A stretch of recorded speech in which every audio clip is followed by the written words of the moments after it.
आइए एक बार फिर से आपका स्वागत है मेरे चैनल विभूति सक्सेस एकेडमी में। इसका नाम मैंने सक्सेस एकेडमी इसलिए रखा है क्योंकि मैं वो सारी चीज़ें आपको उपलब्ध कराऊंगा जो किसी यंगस्टर्स और स्टूडेंट के लिए यूज़फुल होंगी, सफल होने में आपकी खूब सारी ढेर सारी बहुत सारी सहायता करेंगी। इसलिए इसका नाम मैंने चेंज कर दिया है और नाम है इसका विभूति सक्सेस एकेडमी। आइए बात करते हैं इस topic area of concern restricted area, जो कि टॉपिक है हमारा लाइफ स्किल का। लेकिन उसके पहले आपको बता दूं कि ये टॉपिक इंग्लिश में भी उपलब्ध है मेरे दूसरे प्लेलिस्ट पे, जहाँ पे इंग्लिश के वीडियोस हैं, वहाँ से आप इसको पा सकते हैं, ढूंढ सकते हैं। जिनको इंग्लिश में सुनना हो इट्स अवेलेबल देयर, वहाँ मिल जाएगा आपको। और अगर आप हिंदी मीडियम के विद्यार्थी हैं तो आपके लिए मैं चीज़ें हिंदी में शेयर कर रहा हूँ यहाँ पे। आइए बात करते हैं। हमारा जीवन इन दो कैटेगरी में बटा हुआ है, एरिया ऑफ कंसर्न और एक restricted area. Area of concern मतलब ऐसा क्षेत्र जहां हमारे चाहने से और करने से फर्क पड़ता है। ध्यान दीजिएगा, वो क्षेत्र जहां पर हमारे चाहने से और करने से फर्क पड़ता है। ये ऐसा क्षेत्र है जहां आप खूब चाहिए खूब करिए, कोई फर्क नहीं पड़ेगा। समझिए, मैंने एक और वीडियो की बात करूंगा आपसे। मेरा एक वीडियो है 5 पिलर्स ऑफ सक्सेस, आप प्लेलिस्ट से देख सकते हैं वहां पे। उसमें मैंने बात की है 5 स्तंभों के सफलता की। उसका हिंदी वर्जन अभी शायद अपलोड नहीं किया है मैंने, वो आपको मिल जाएगा हिंदी वर्जन, अगर हिंदी मीडियम के विद्यार्थी हैं आप तो। आइए बात करते हैं उन 5 स्तंभों में से एक की। पहला है कि आप पंक्चुअल हैं, आप समय के पाबंद हैं। ठीक है, आप समय के पाबंद हैं, आप सुबह 4 बजे उठ जाते हैं, आपका हर एक काम नियमित समय पर होता है, निश्चित समय पर ही कार्य करते हैं। ये आपका एरिया ऑफ कंसर्न है कि आप डिसाइड किया कि मैं एक समय का पाबंद व्यक्ति हूं और मैं काम सही समय पर करूंगा, मैं अपना कार्य हर हाल में करूंगा, मैं कभी अपने विद्यालय, कभी अपने कॉलेज महाविद्यालय, कभी अपने कार्य के लिए कहीं लेट नहीं होऊंगा। ये आपका एरिया ऑफ कंसर्न हो गया। आप निकल रहे हैं सुबह अपनी बाइक लेकर के अपने स्कूल कॉलेज जॉब जहां भी आप जा रहे हैं, रास्ते में एक्सीडेंट हो गया आपका। अब ऐसा तो होगा नहीं कि एक्सीडेंट आपको फोन करे, हेलो मैं एक्सीडेंट बोल रहा हूं भाई, आज मैं होने वाला हूं यहां पर। ऐसा तो होगा नहीं, आपको पता ही है। ऐसा एकदम से एक्सीडेंट हो जाएगा तो आपके लिए वो रिस्ट्रिक्टेड एरिया हो गया है। आप समय के पाबंद पर आप पहुंच ही नहीं पाए, पहुंचना था कहीं और पहुंच गए कहीं और।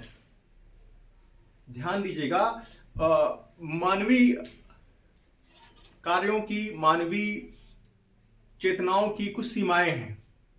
मैं पूरी बात करूंगा, मनुष्य के कार्यों की सीमाएं हैं। हाँ, अगर ईश्वर ने कुछ साथ दिया है, ईश्वर ने नियत कर दिया है, वहां कोई सीमा नहीं। ईश्वर जो चाहेगा, जो भी शक्ति है, आप उसे नाम कुछ भी दे सकते हैं। आप विभिन्न धर्मों के लोग अलग अलग नामों से उन्हें जानते हैं और बोलते हैं, वो अब बिल्कुल व्यक्तिगत मामला है और आप अपने तरीके से कह सकते हैं। लेकिन एक शक्ति है जो हम सबको नियंत्रित करती है और चलाती है। यदि उस शक्ति ने डिसाइड किया है, अब ठान लिया है या ऊपर से कर दिया है कि ऐसा ही होना है, तो फिर वही होगा। हमारे लिए वो रिस्ट्रिक्टेड एरिया हो जाएगा। कई बार बहुत दुखी होते हैं, तकलीफ होती है। मान लीजिए आप विद्यार्थी हैं और आपने बहुत बहुत मन लगा कि बहुत कड़ी परीक्षा की है, के लिए बहुत कड़ी मेहनत की है परीक्षा के लिए। दिन रात पूरी रात नहीं सोए आप, पढ़ते रहे और सुबह, यह आपका एरिया ऑफ कंसर्न था कि आप पढ़ते रहे, आपने अलग अलग पुस्तकों से तैयारी की, यह आपका एरिया ऑफ कंसर्न था। आपने अपने मित्रों के साथ परिचर्चा की और आपको लगता है कि मैं बहुत अच्छे नंबर अर्जित करूंगा इस परीक्षा में। आप बहुत आशान्वित भी हैं, बहुत ऊर्जा से भरे हुए हैं, एरिया ऑफ कंसर्न है।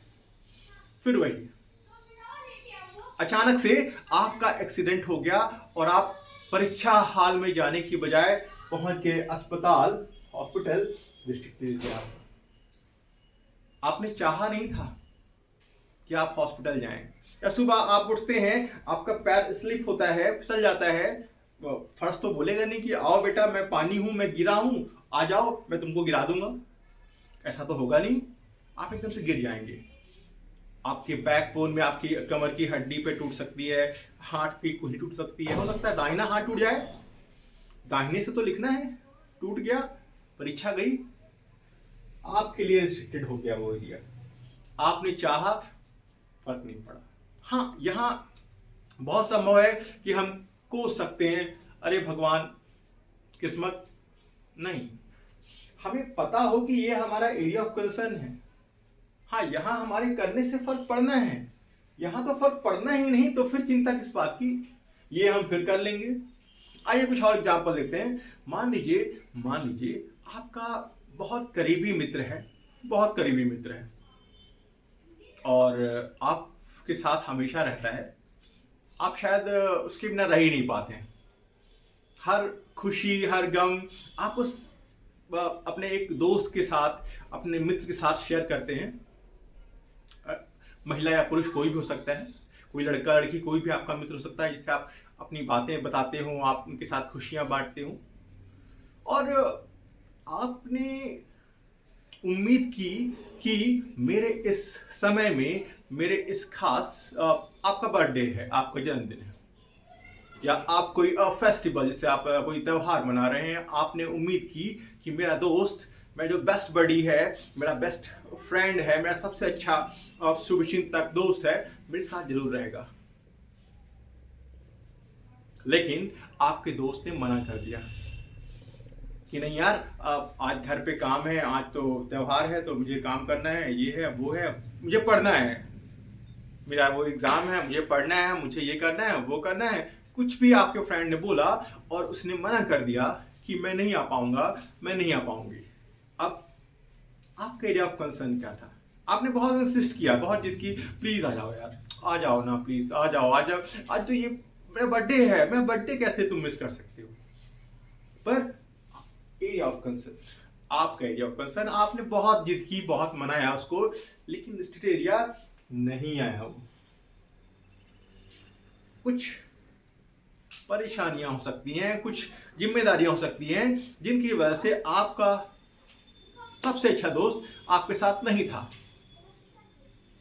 या तो हम अपने दोस्त को कुछ ऐसा बोलें कि नहीं, आज से तुम मेरे दोस्त नहीं हो, आज से तुम मेरे दोस्त नहीं हो, तुम मेरे बर्थडे में नहीं आए, या इस फेस्टिवल में जब मुझे तुम्हारी सबसे जरूरत थी, आपका एक्सीडेंट हो गया, आप हॉस्पिटल में हैं, फिर भी आपका दोस्त नहीं आ पाया।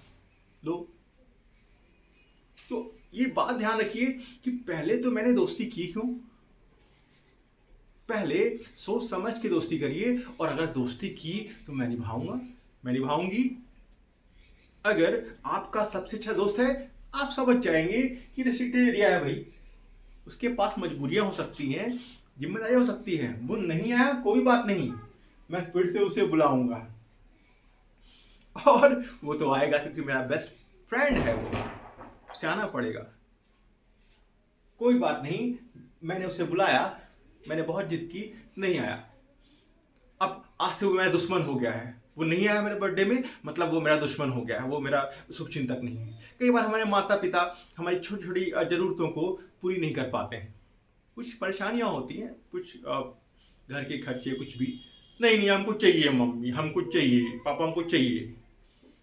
एरिया ऑफ कंसर्न आपने जिद कर ली, एरिया उन्होंने मना किया, बेटा अभी नहीं, नेक्स्ट मंथ आप लेना। आपने कहा मुझे स्केटिंग शूज चाहिए, आपने कहा मुझे नया मोबाइल चाहिए, उन्होंने कहा नहीं बेटा 2 महीने बाद लेना। आप गुस्सा हो गए, लेकिन आपको समझना पड़ेगा कि ये रिस्ट्रिक्टेड एरिया था, वहां आपके चाहने से, उनके चाहने से फर्क पड़ना ही नहीं था। कोई बात नहीं, हाँ यार मेरे पापा हैं, मेरी मम्मी हैं, हमेशा मेरे लिए सब कुछ करते हैं, सब कुछ उन्होंने तो दिया है, आगे भी देंगे, तो मैं क्यों अपने आप के अंदर कोई भी नकारात्मक विचार लाऊं? पॉजिटिविटी ये कहती है कि मैं समझूं मेरा एरिया ऑफ कंसर्न क्या है। नहीं आ पाया कोई बात नहीं, आई विल कम। तुम नहीं आ पाए दोस्त, मैं आऊंगा, चलो साथ में काम करेंगे, हम मिलके, हम वहां एंजॉय करेंगे। कोई बात नहीं, नहीं मिल पा रहे हैं, फिर से हम मिलेंगे, और जरूर मिलेंगे, क्योंकि हम बेस्ट हैं, we are the best friends. हम सबसे अच्छे दोस्त हैं और हम हमेशा साथ रहेंगे और जरूर मिलेंगे। तो एरिया ऑफ कंसर्न आपका ये कहता है कि मैं क्या कर सकता हूं, क्या होगा, ये रिस्ट्रिक्टेड एरिया है, क्या होगा ये पता ही नहीं। खूब पढ़ाई करे, रिजल्ट क्या हमें पता है क्या होगा। ऑपरेशन बहुत अच्छा किया डॉक्टर ने, पर क्या उसे पता है पेशेंट बचेगा या नहीं बचेगा। ह्यूमन बींग्स केवल यहां काम कर सकते हैं, मनुष्य केवल यहां कार्य कर सकता है, यहां उसका कोई काम नहीं। पॉजिटिविटी ये कहेगी हाँ, मैं फिर से वो इंसान बहुत सकारात्मक होगा, और सच में सकारात्मक है यदि सारी परिस्थितियां विपरीत हैं। हर एक इंसान, पूरी दुनिया आपके विरुद्ध खड़ी है और आप खड़े हैं एक स्तंभ की भांति, एक तने हुए नहीं। मेरा ये एरिया ऑफ कंसर्न है और मैं करूंगा। हाँ, इसकी मुझे परवाह नहीं, क्योंकि मेरे हाथ में है ही नहीं, ये तो किसी और शक्ति के द्वारा नियंत्रित हो रहा है, तो मैं क्यों परेशान हुई।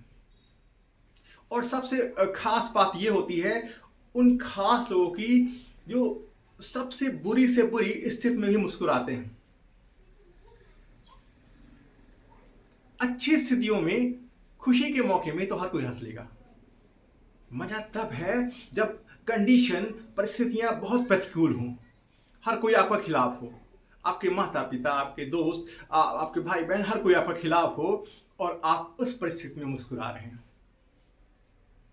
हर कोई आपको गाली दे रहा है, बुरा भला बोल रहा है, अरे मुझे तुमसे उम्मीद थी कि तुम करोगे पर तुम नहीं कर पाए, नहीं तुम कभी नहीं कर सकते हो, तुम एक फेंकू इंसान हो, तुम बहुत गपचू हो, तुम ये काम नहीं कर सकते हो, तुमसे नहीं हो पाएगा, तुमने कहा था कि तुम टॉप करोगे पर तुम तो 47 में अटक गए, 40 में अटक गए, तुमने कहा था कि तुम ये काम करोगे पर तुम तो ये कर ही नहीं पाओगे, तुम तो कोई काम कर ही नहीं सकते, तुम तो पैसे कमा ही नहीं सकते, तुमको ये नौकरी बार बार परीक्षा देते हो फेल हो जाते हो।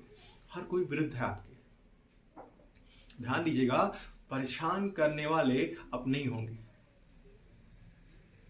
आपका एरिया ऑफ कंसर्न बस यही है, हाँ मेरा बेस्ट था मैंने दिया, और आप वहां पे बहुत कूल होकर के, बहुत ठंडे दिमाग से उन सब की बातें सुनेंगे और एक बार फिर से तैयार हो जाएंगे लड़ने के लिए, अपने एरिया ऑफ कंसर्न को करने के लिए। यस, यहां मेरे करने से फर्क पड़ेगा, मैं फिर से लड़ूंगा, मैं फिर से खड़ा होऊंगा।